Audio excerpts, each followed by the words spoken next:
This is Firecrackers, and we're just about to get started. And the topic that first gets our attention is economic impact of Harcourt Refinery. So let us finally, we have to say like finally, the Harcourt Refinery is set to be operational after several missed deadlines. How did you take that news? How did you take the information? I would say I was excited in a little way.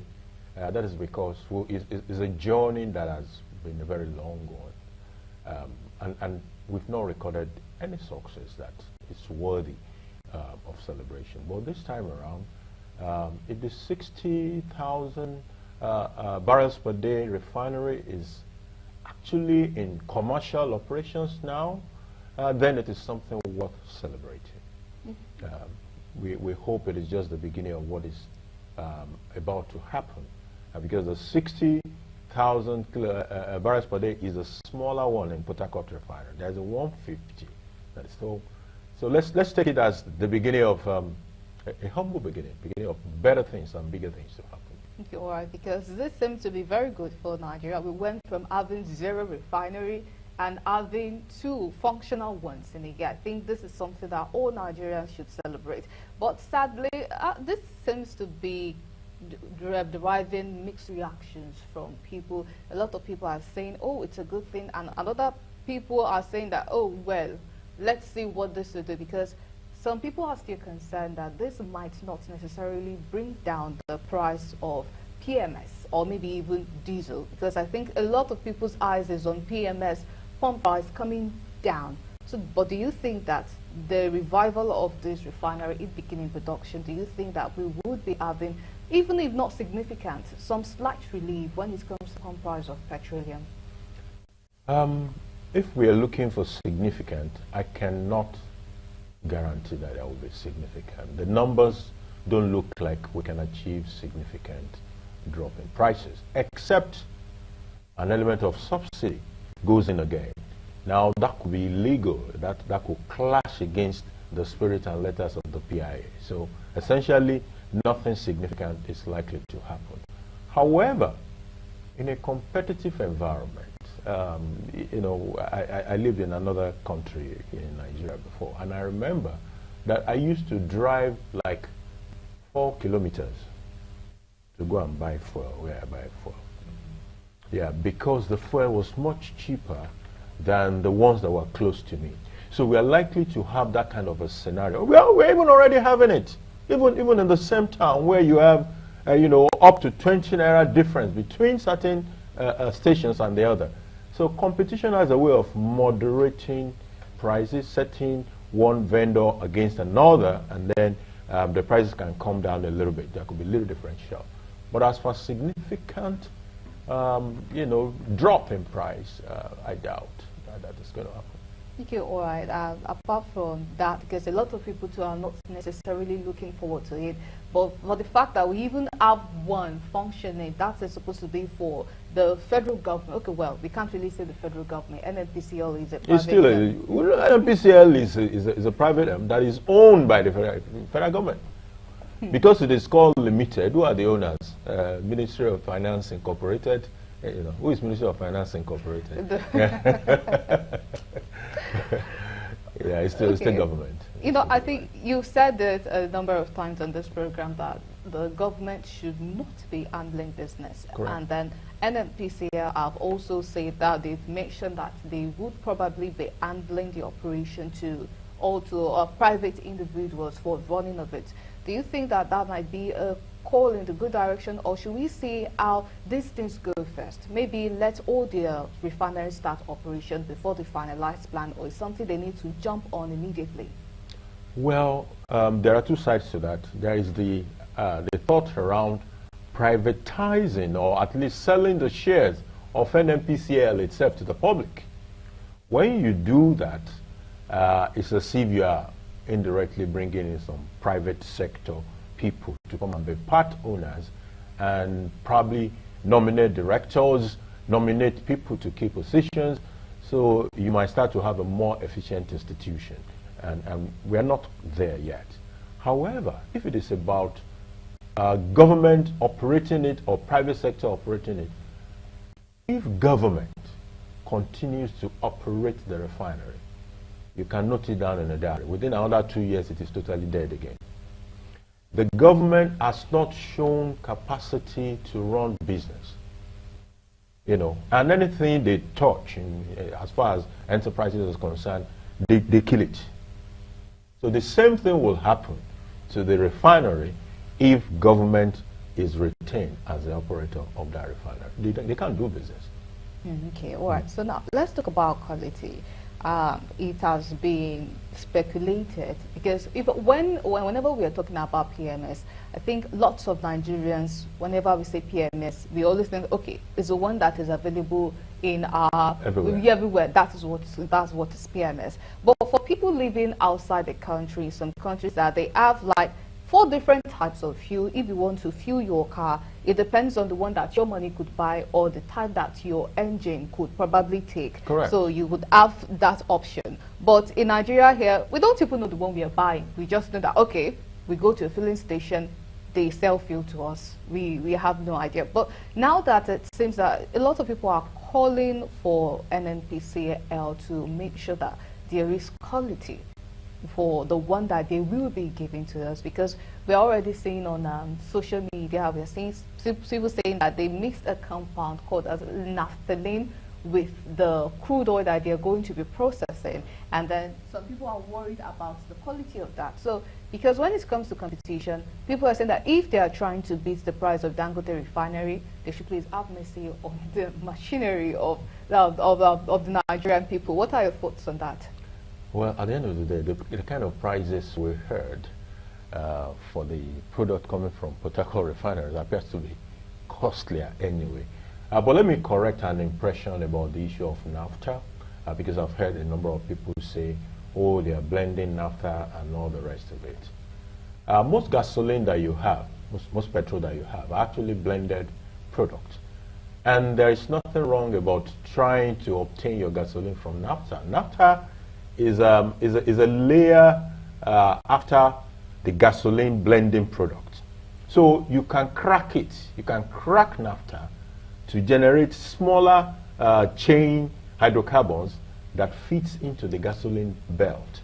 Just the same way as you can consolidate the lighter ones to make gasoline. So there's nothing wrong about breaking down naphtha hydrocarbons to generate gasoline. There's nothing. That happens across so many parts of the world. You can break down, you can also consolidate certain chains that are small to arrive at those gasoline chains that you're talking about. However, there are standards for everything.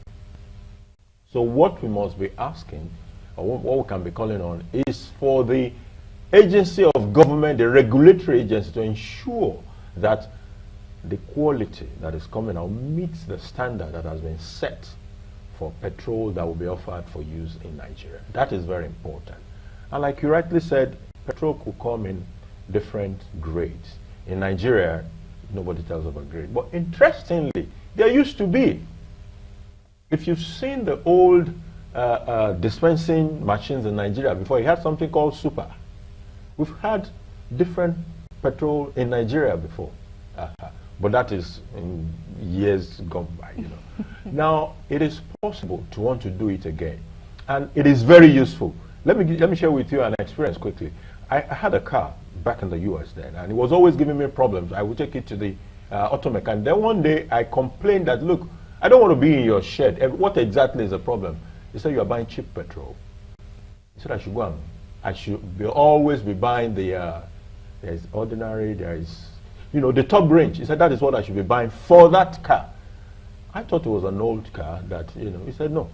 That it's an old car, but it's built with a luxury engine. That therefore, it is that best.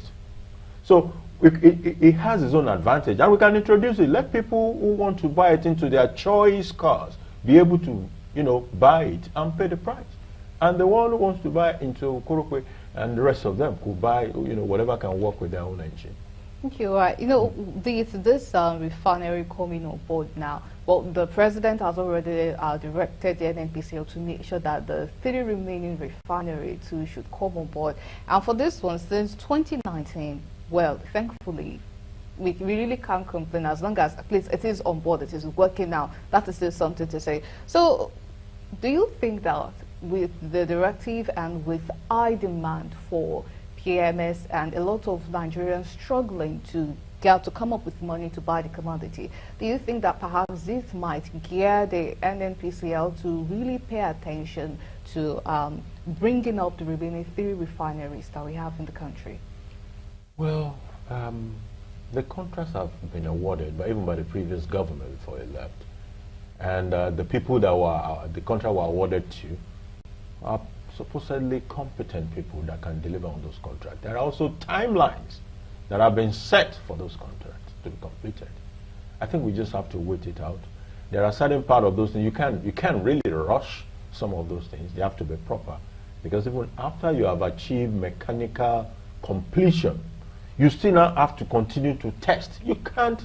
We're talking of a very volatile, combustible material. So no errors are allowed. So we have all those testing that will continue to go on after the engineering works are completed. So I think we might have to wait it out. I have my concerns though, but I think Nigerians will also need to monitor that Port Harcourt Refinery continue to churn out the product. It is not enough to churn it out in a day or in a week. What we're looking for is sustainability. Don't forget that the plant was built, I think, in 1965. 1965 to now, it's a bit, maybe 60 years or thereabout.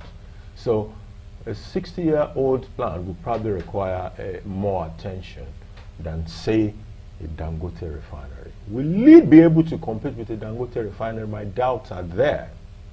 That a 60-year-old refinery will compete with a modern refinery that started production for the first time only a few months ago. That is Chacha engine, you're saying like that. It's like a brand new vehicle vis-a-vis a Nigerian used Tokumbo of 20 years. There is a difference. Okay, all right. So before we carry on with the conversation, let us go on a commercial break, and when we come back, we will continue with the discussion. Just stay with us. It's good to have you back if you're just joining us. This is Firecrackers, and we are talking about the economic impact of Port Harcourt Refinery. Okay, now if we look at how things are for us in Nigeria, economically, it's not so rosy and pleasant, and we are all hoping to ride out these turbulent times without getting too scarred. That is important to note. But whenever we're talking about refinery, a lot of focus is usually on PMS. And then we know that, okay, these refineries still have capacity of giving us gas, giving us diesel and all that. But if we are to talk about the gas production, the cooking gas right now is getting more expensive as the exchange rate is going up, the price too is going up. And then with the production of gas in Nigeria, I know that they said that we are still exporting like 60% of gas that we are consuming, coming from a country that has natural gas reserve. So how do you think these refineries too could probably help us when it comes to reducing prices of gas? Well, part of what they produce is gas. But the way in my observation, there seems to be a focus on PMS. That is because it is the most consumed, I believe, of the products. Before you get to PMS, in that fractional distillation, those lighter items, the butanes, the C4, C5, those are the one that comes out first, and they could be channeled into LPG for cooking, So they are coming on board. If these refineries, as they come on board, if they give priorities to that belt, they will be able to get more. But what I foresee might happen is that will not be the priority of those refineries.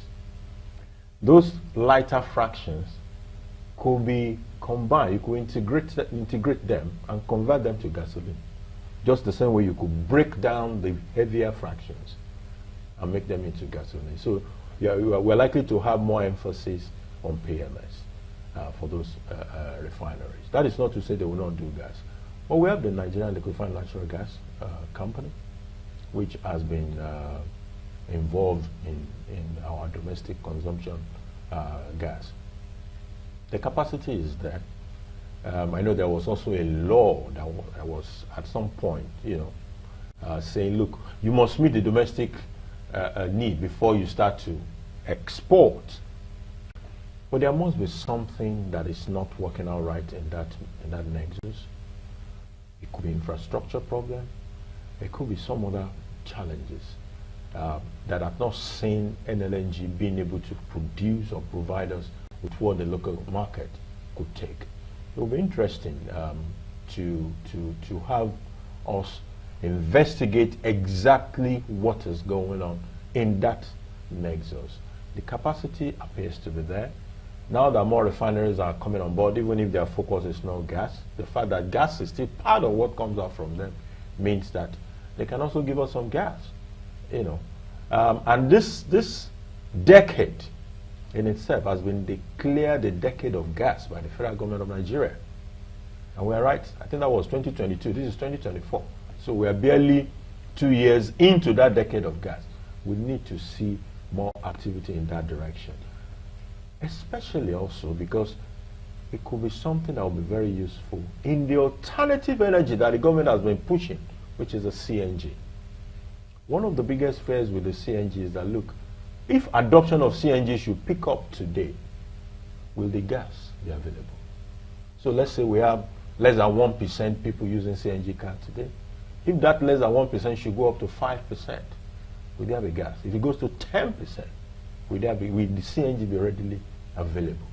Those are very fundamental questions that the relevant authorities should help us to answer. Yeah, and when it comes to this energy transition, we also have some quarters of the country having fear about, fear for their life, really, because there have been cases of some of the cylinders of CNG exploding, and then people have been injured, which is sad.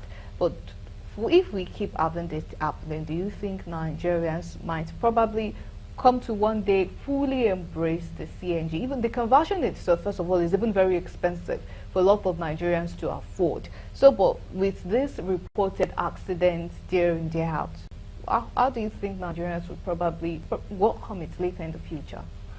It depends on how the government engage with the people. I don't think it's as dangerous as it's been has been promoted in certain quarters. How many? Yeah, there was one that happened in Benin, which made it to the social media. How many others have we seen? And the one that happened in Benin, it has to do with quackery. So, which is why I said it is how the government will present this to us. There has to be regulations and a regulator that is on top of the game to ensure that the standard of the cylinder and the works that are done is kosher. Otherwise, then we have a problem on our hands, because what we are talking about is gas under tremendous pressure in a cylinder. If the cylinder is meant to be a 10 millimeter, I'm just using arbitrary numbers now, and then somebody decides to cut corners, and instead of 10, he made it 7, and that 7 could not sustain what it is supposed to carry, then we have a danger on our hands. But apart from that, if we use the right standard, the work is properly done from a certified center, there is nothing to fear. Absolutely nothing to fear. That is the way I see it. But there has to be better communication.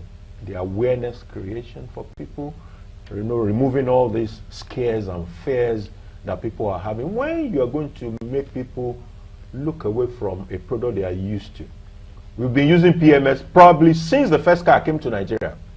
So if they've done something for 100 years, and you're going to say, stop using that thing, doing that thing you've done for 100 years, the work is going to, because the natural reaction of people is a pushback.